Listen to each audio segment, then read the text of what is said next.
Posters criticizing Pope Francis have been seen all over Rome throughout the weekend. The signs ask the Pope, "Where is your mercy?" It's meant to suggest that the pontiff is too liberal and not in line with traditional Catholic values. While it is still unclear who's behind the posters, conservative members of the church have been upset at some of the Pope's recent decisions. Earlier, our colleague Stanley Ihan spoke with journalist Giorgia Orlandi about how this criticism against the Pope could possibly affect the Catholic Church.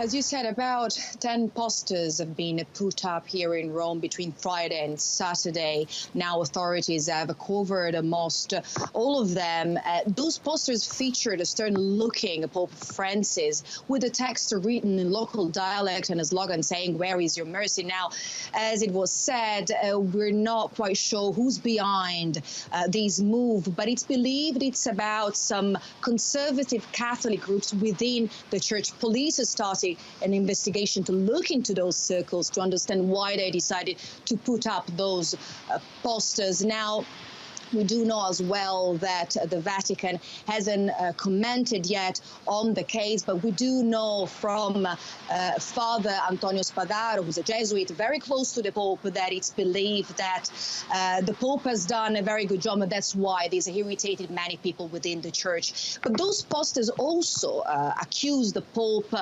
of beheading the Knights of Malta. This is a very old, ancient Catholic order, and whose grandmaster just was apparently forced to resign by the Pope about 2 weeks ago.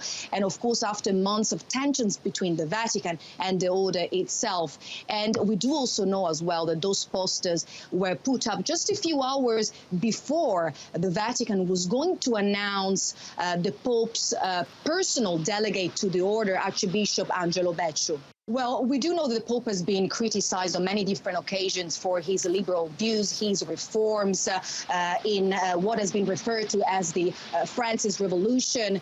We do know as well that he's been trying to push for the need of a decentralization of power within the church. We do know that a few months ago, 4 cardinals wrote him a letter asking some explanation on the church teachings on some issues as the communion on or the moral law. We do also know as well that has been criticized for his open views. But of course, it's the first time that a Pope in recent years has been criticized in such a wide open way, an outspoken way, as we've seen with those posters.